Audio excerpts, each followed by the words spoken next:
The damage didn't begin in adulthood. It just finished there. It showed up as distance instead of danger, as withdrawal instead of violence, as confusion instead of clarity. By the time the relationship started breaking, the wound was already decades old. She felt it in the moment her chest tightened for no obvious reason, in the way her body braced before conversations that weren't fights, in the sudden urge to pull back right when closeness appeared. This wasn't about him. Not entirely. You didn't notice it at first. Mara sat in her car outside the apartment building with the engine off, hands resting on the steering wheel. The radio played softly, some song she didn't recognize. She'd been sitting there longer than necessary, watching the same light flick on and off in a second-floor window across the street. Inside the building, Ethan was waiting. Not impatiently, not angrily, just waiting. That was the part that made her chest tighten. She checked her phone without unlocking it. No missed calls, no messages. He wasn't the kind of person who chased reassurance. He trusted silence the way some people trusted promises. Mara swallowed and opened the car door. The hallway smelled like cleaning solution and old carpet. Familiar, safe. Her steps echoed softly as she walked toward the apartment. Each one felt heavier than the last, like her body knew something her mind kept avoiding. Ethan opened the door before she could knock. He smiled when he saw her, leaned in for a quick kiss. "Hey," he said. "You're quiet." She nodded. Long day. It was always a long day when she didn't know how to explain what she was carrying. They moved through the evening the way they usually did. Dinner, dishes, sitting on opposite ends of the couch, legs touching but not tangled. A show played that neither of them paid much attention to. Ethan talked about work, a meeting that hadn't gone the way he expected, a decision he regretted not pushing back on. He spoke evenly, without drama, trusting the space between his sentences would be met. Mara listened. She always did.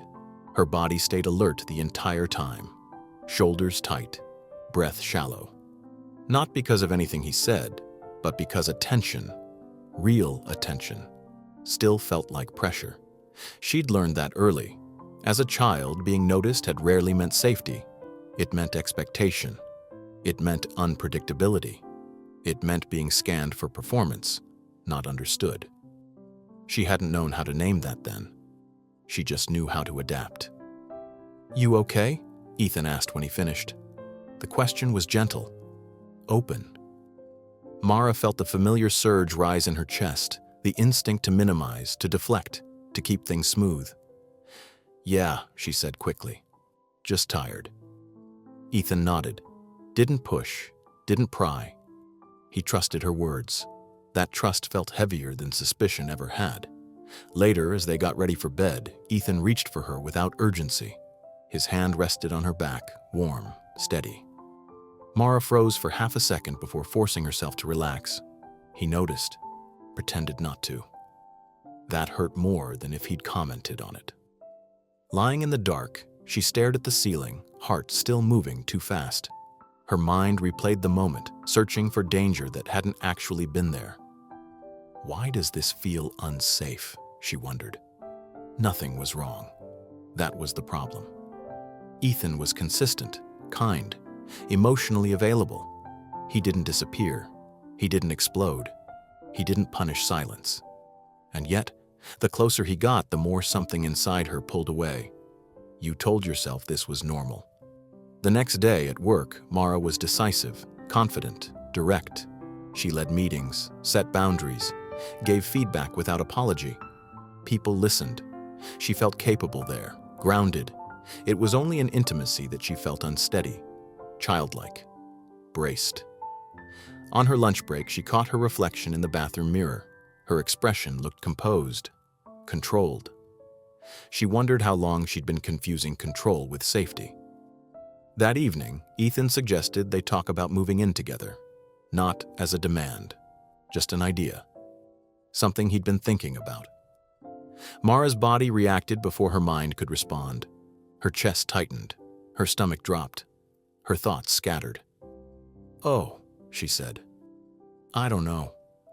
Ethan tilted his head slightly. "Okay. We don't have to decide anything. The reassurance didn't help. It made it worse, because the fear wasn't about being rushed. It was about being seen too closely. Mara smiled faintly, nodded, changed the subject. But later, alone in the bathroom, she gripped the sink and felt the truth surface quietly, unmistakably. She wasn't afraid of commitment. She was afraid of what closeness always cost her when she was young. Attention had never been neutral. Love had never been steady. Safety had always required vigilance. And now, in a relationship that asked none of that from her, her body didn't know how to rest. The childhood wound wasn't loud. It didn't announce itself. It simply waited, patient, unhealed, for adulthood to give it something to destroy.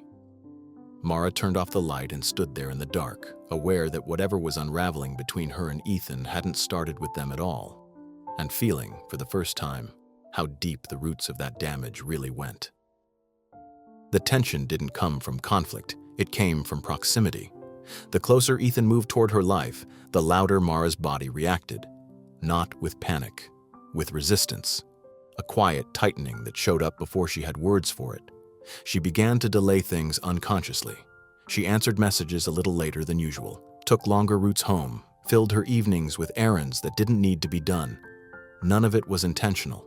None of it felt dramatic. It just felt necessary. Ethan noticed the changes without naming them. He adapted. That was the part that hurt most. He stopped reaching for her as often, gave her more space in conversations, let silences stretch without filling them. Not because he was withdrawing, because he was trying to respect something he didn't fully understand. Mara watched this happen with a dull ache in her chest. She wanted him to come closer. She needed him to stay back. Both were true. And that contradiction lived deep in her body, long before it ever reached her thoughts. One evening, they sat across from each other at a small restaurant, menus closed, food untouched. Ethan leaned forward slightly, elbows on the table. "I feel like you're not really here lately," he said. His tone was calm, curious. There was no accusation in it. Mara's throat tightened instantly. The child part of her woke up fast. This is where you get in trouble. This is where you say the wrong thing. This is where attention turns dangerous. "I am here," she said too quickly. Ethan nodded slowly. "I know you are. I just feel like something's pulling you away." She looked down at her hands. They were clasped tightly together. She loosened them deliberately. "I don't know what you want me to say." The sentence came out sharper than she meant it to. Ethan leaned back slightly, surprised but still composed. "I'm not asking for anything specific. I just want to understand what's going on." That word, understand, landed hard. Understanding when she was young had always been conditional, temporary, fragile. It came with expectations she couldn't consistently meet. Mara swallowed. "I'm just tired," she said. Again. Ethan didn't push. He paid the bill. They walked out together into the cool night air. The distance between them felt heavier than if they'd argued. At home later, Mara sat on the edge of the bed while Ethan showered. She stared at the floor, noticing how her breathing stayed shallow, how her muscles remained tense even though nothing was happening. You didn't notice it at first, but her body was responding to closeness the same way it used to respond to chaos. The next week, Ethan suggested meeting each other's families for the holidays. Casual, tentative, a future-oriented thought spoken gently. Mara's chest constricted. Her mother's voice echoed faintly in her memory, unpredictable, critical, warm one moment and distant the next. Her father's silence, the way love had always come with a cost. "Maybe," she said. "That feels like a lot right now." Ethan nodded, though confusion flickered across his face. "Okay, we don't have to rush anything." Again, the reassurance didn't calm her. It amplified the guilt. She began to feel like she was failing a test she hadn't agreed to take. At work, she stayed late more often. The structure helped, the predictability. She knew the rules there. Effort led to outcome. Boundaries were respected. At home, nothing was wrong, and she didn't know how to operate without something being wrong. One night, lying in bed beside Ethan, she turned away from him without thinking. Her back stiffened, Her jaw clenched. Ethan noticed. He didn't touch her. He didn't ask why. The restraint was kind. It also felt like abandonment. Mara lay there, eyes open, heart racing, caught between relief and longing. She wanted to be held. She was terrified of being seen. The next morning, Ethan finally named it. "I feel like no matter how careful I am, I'm doing something wrong," he said quietly over coffee. The words landed with unexpected force. Mara's first instinct was to fix it, to reassure him, to take responsibility. "No," she said quickly. "You're not." "Then what is it?" he asked. She opened her mouth. Nothing came out, because the answer wasn't about him. It was about a childhood spent scanning rooms for mood shifts, about learning that closeness could flip without warning, about adapting early and forgetting how to stop. "I don't know how to let things be easy," she said finally. Ethan watched her carefully. "Easy with me?" She nodded. The silence that followed was heavy but honest. Ethan reached for her hand. She didn't pull away this time, but her fingers stayed stiff in his. "I don't need you to be perfect," he said. "I just need to know where you are." That was the moment the pressure peaked, because she didn't know where she was. All she knew was that the closer he came, the louder the old fear grew. The fear that love required vigilance, that safety was temporary, that being fully seen would eventually cost her something she couldn't afford to lose. Mara squeezed his hand once, uncertain. "I'm trying," she said. And she was. But effort alone wasn't enough to undo wounds that had learned their lessons long before she had language for them. As Ethan stood and left for work, Mara remained at the table, staring into her untouched coffee, feeling the familiar pull toward withdrawal, and sensing for the first time that this pattern wasn't just straining the relationship, it was quietly dismantling it from the inside. The breakdown didn't arrive with panic, it arrived with clarity. Mara noticed it on a quiet Sunday afternoon, standing in the kitchen while Ethan cooked. He moved easily, comfortably, like someone who belonged in the space. Music played low from his phone. The window was open. Light spilled across the counter. Nothing was wrong. Her body reacted anyway. Her chest tightened. Her breathing shortened. Her mind began scanning for something to fix, something to anticipate, something to brace against. She leaned against the counter and watched him without speaking. Ethan glanced over his shoulder, smiled. "You look far away." She forced a small smile back. "Just thinking." He nodded and turned back to the stove. That was all it took.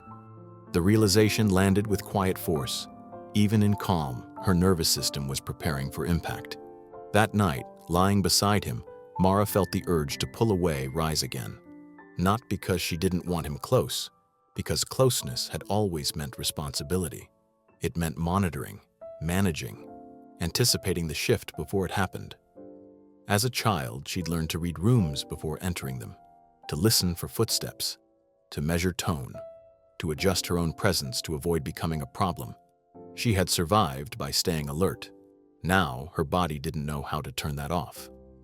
Ethan shifted in his sleep and draped an arm across her waist. The contact was gentle, unconscious. Mara froze, then guilt followed immediately. What kind of person feels threatened by kindness? She lay there, eyes open, heart racing, as memories surfaced without invitation. Her mother's sudden silences, her father's emotional absence, the way affection had always come with unpredictability. Love had never been steady. Love had been something you managed. In the morning, Mara woke exhausted, not from lack of sleep, from constant internal vigilance. At breakfast, Ethan talked about plans for the week. Ordinary things, groceries, work, a friend's birthday.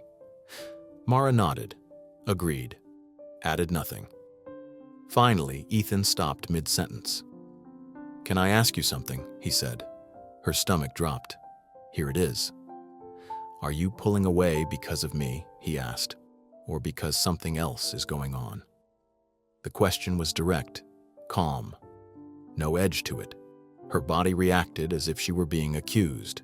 Mara felt the urge to defend herself, to reassure him, to minimize what she was feeling so he wouldn't leave. She recognized the pattern in real time. This is the wound, she thought. This is it. It's not you, she said automatically. Ethan held her gaze, didn't interrupt, didn't rush to comfort himself with the answer. That steadiness cracked something open. It's closeness, she added, quieter now. It makes me feel unsafe. The word hung between them. Ethan's expression shifted, not with anger, but concern. With me? Mara nodded.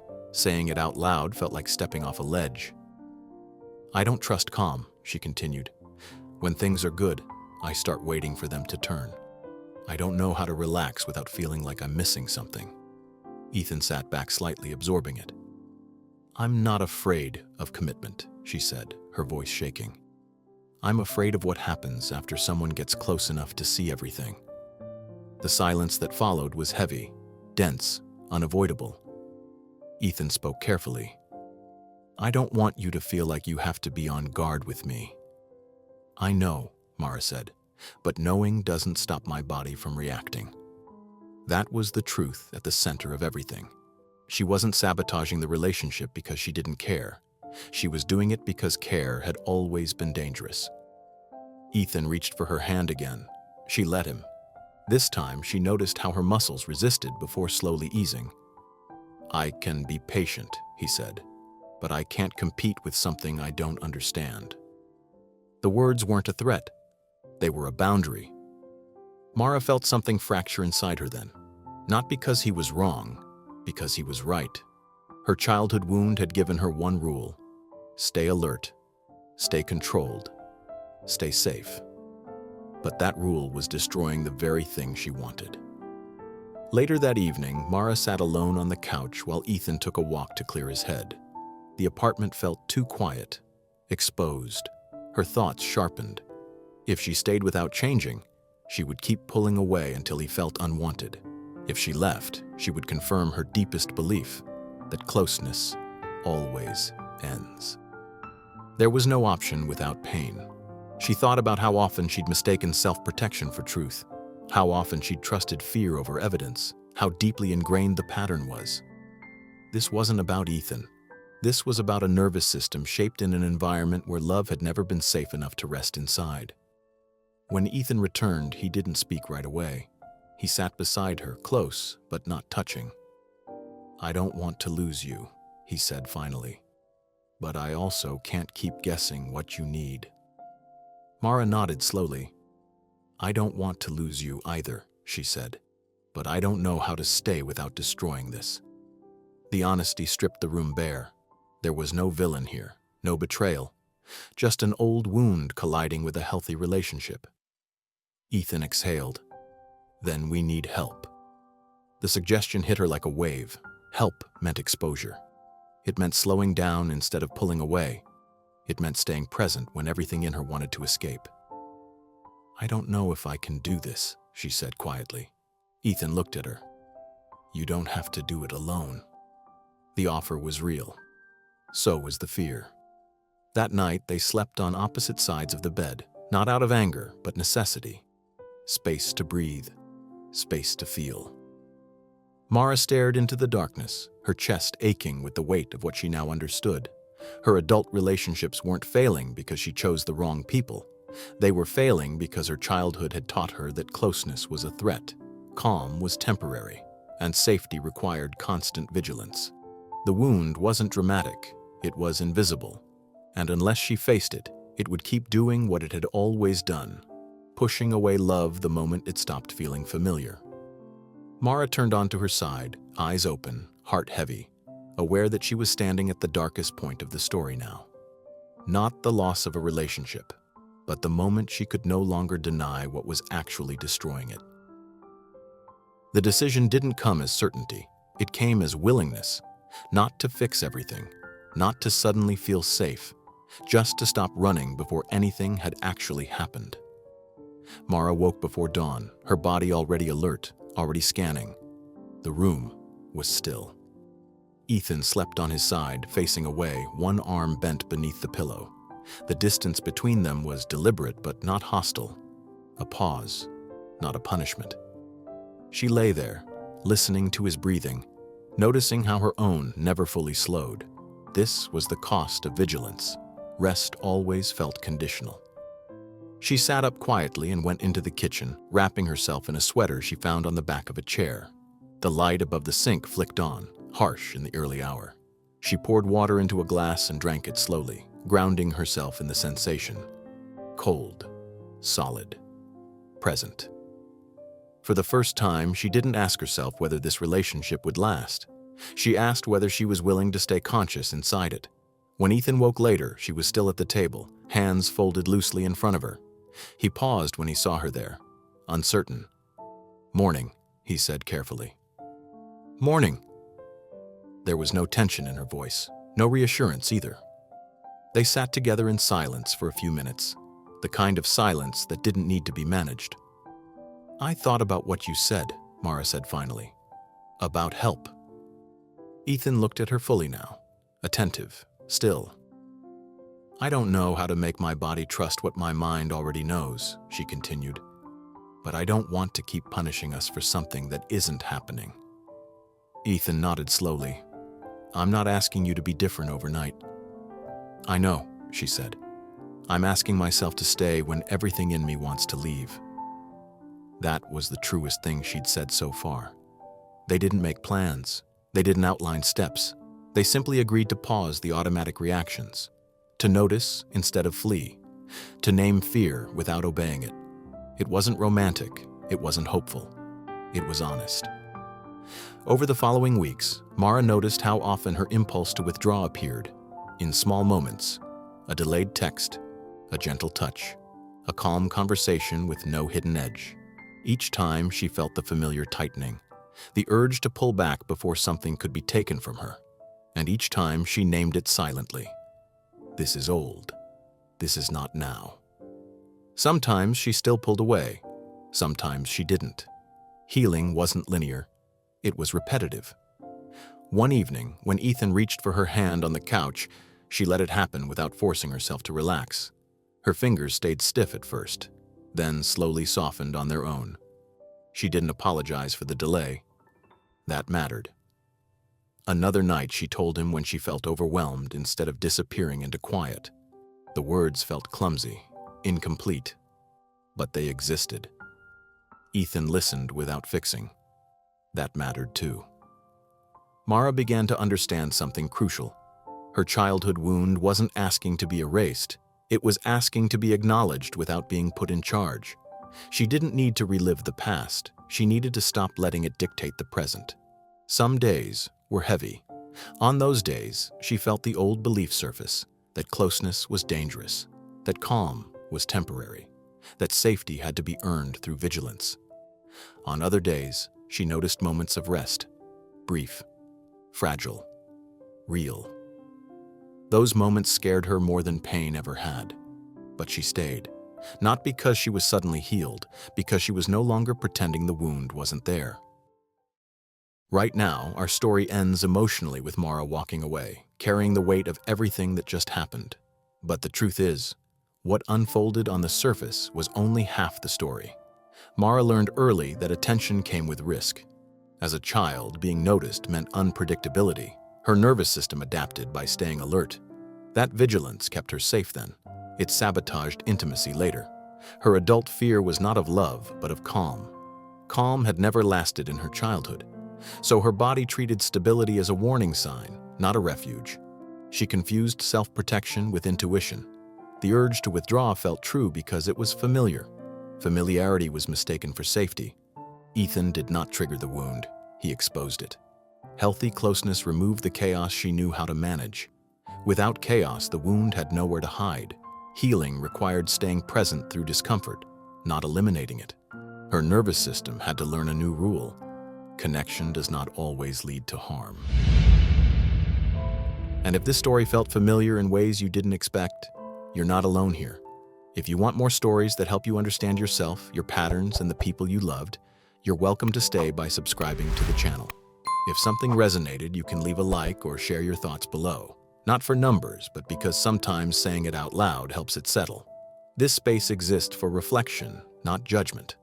A place you can return to whenever your heart feels heavy, confused, or quietly tired. Until then, take care of yourself. You matter more than you think.